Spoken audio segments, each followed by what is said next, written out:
Hi guys! So today I'm going to be showing you one of my favorite recipes for chicken. This comes from my grandfather and it's going to be featuring some foraged porcini mushrooms.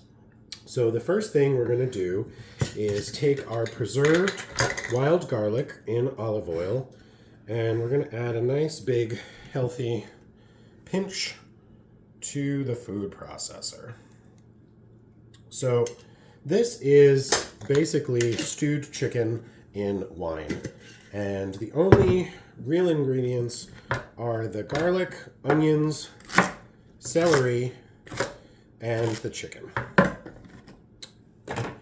And I find that the food processor makes it a little easier to get the flavors to marry well.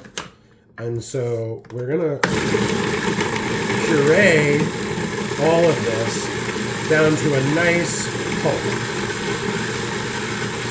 So while we get the onions ready, we're going to turn on our stove and heat up the Dutch oven, and we're going to put in an entire block of butter, which, yes, I know that seems like a lot, but you know, that's the way we do it.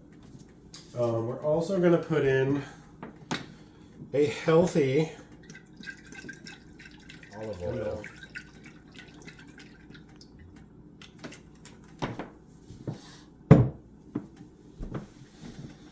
And while this is heating up, we're gonna get our chicken ready.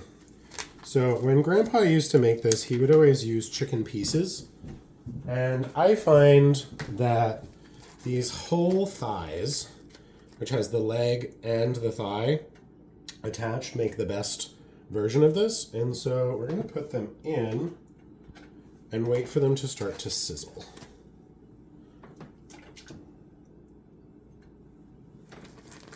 We're going to do this in batches too, so that we get the nice fried skin. And don't forget to season as you go.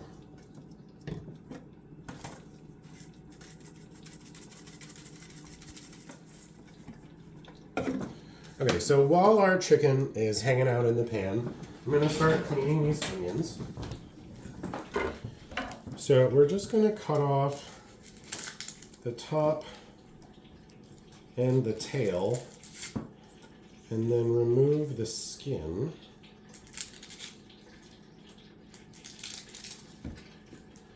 Now remember, these are going to be pureed as well, so you don't really have to do a ton of cutting.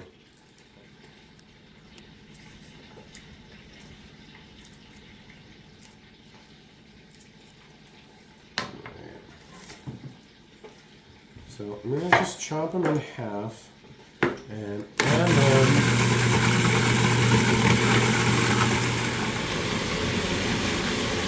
Nope, not quite yet. So this part of the skin is just about done. This may look a little pale to you, but I don't want to cook them too much right at the beginning, because these are going to get cooked for quite a long time, and as long as we get just a little bit of color on them, they'll be good. Okay, that one's not quite ready to flip over yet, but these other two are just about there. And so we're going to repeat this with all of the chicken until it's done, and then we'll be back. Alright, so our chicken is just about where we'd like it. It's just getting a nice little bit of golden brown. And so we're going to take it out of the pot and put it off to the side for a moment while we get our vegetables situated. And so this is the vegetable puree with the celery and the onions and the garlic that we made earlier. And what we want now is for this to reduce in volume significantly, and also to change color from this nice pale spring green to a more translucent light brown. So the vegetables you're going to see are going to help get some of this beautiful brown off the bottom of the pot. And so that's what we're scraping up right now, because this brown is a ton of flavor that we built up by shallow frying our chicken at first. And so we don't want to lose any of this. There's a little bit of onion in here that didn't get pureed entirely. That's okay. You know, this is country style cooking. If it's not perfect, we're not going to fuss. My grandfather was not one to fuss when it came to cooking, and so, you know, extra steps were something he tried to avoid as much as possible. Extra steps and extra washing are things I try and avoid in his memory.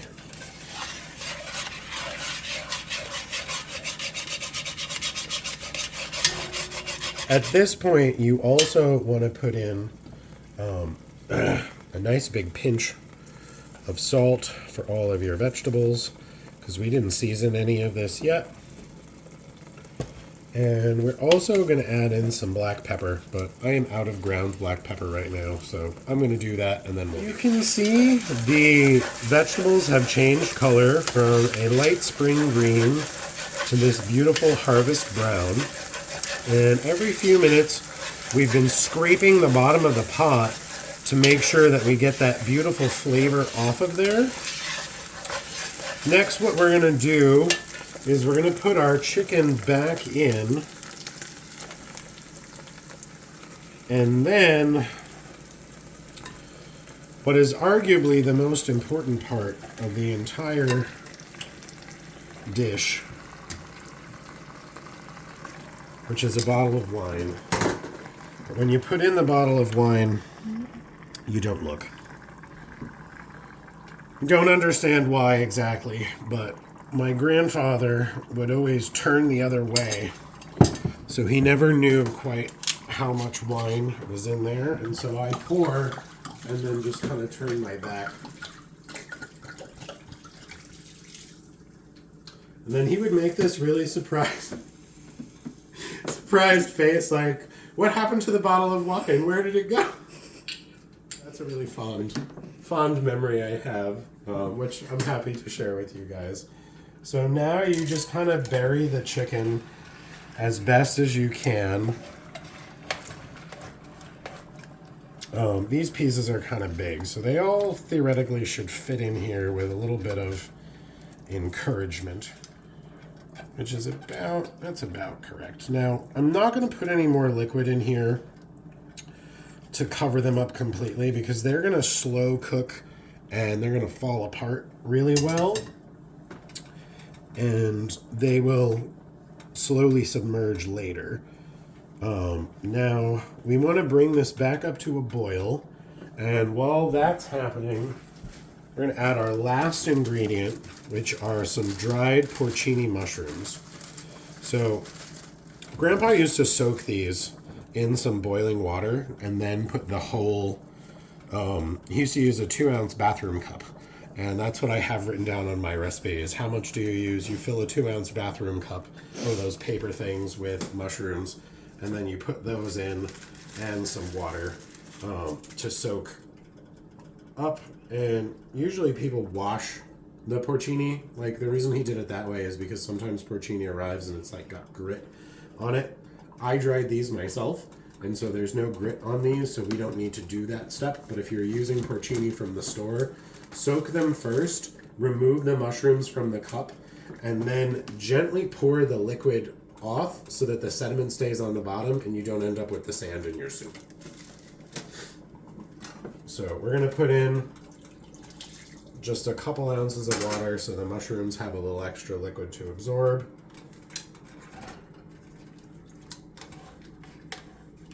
Give everybody a nice shake so we're all having a good bath together. And then I'm going to take it out. So now that this has come to a boil, we're going to turn it down to low,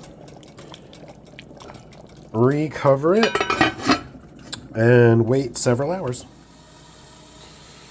All right, so our chicken is just about done, and we know it's done because if I pull like this, it's just starting to come away from the bone, and if you pick up by the bone, you can see it's starting to separate.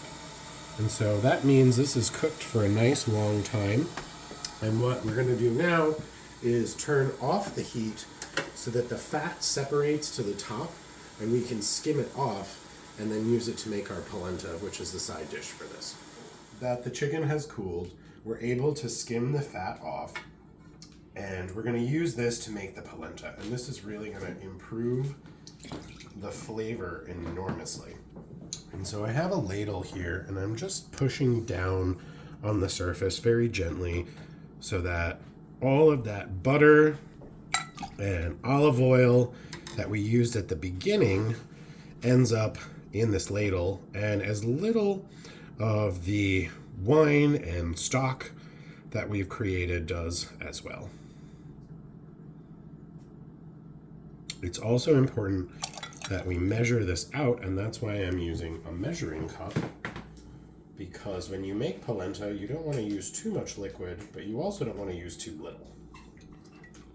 And so I usually do 2 to 3 cups of liquid per cup of polenta. Okay, so that's 2. You can see that this has changed color significantly, and we've gotten almost all the fat that we're going to be able to get out of here.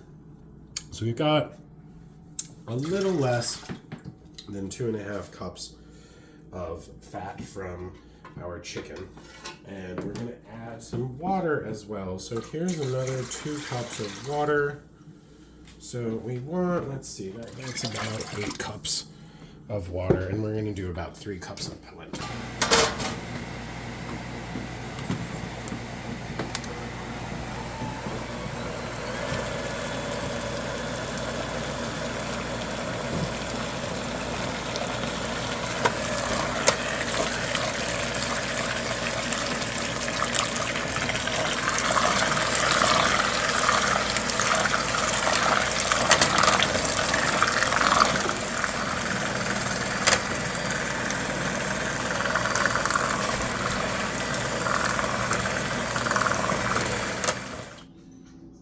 So the chicken is nice and tender, the polenta is hot and warm with a little bit of cheese underneath, just the way Grandpa used to make it.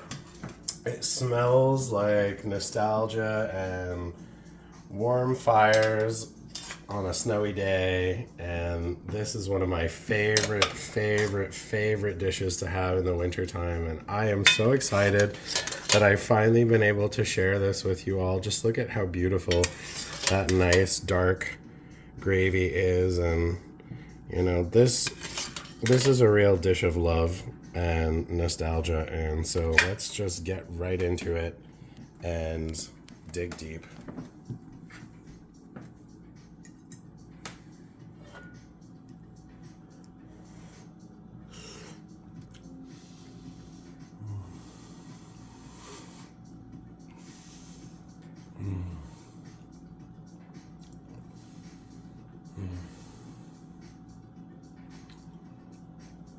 One bite and I can feel it just warming me from the inside out, like totally and completely. This is one of the heaviest things I make, and I just love it in the wintertime because it'll make you feel so happy and so warm. Go make it before it gets too hot. Happy foraging.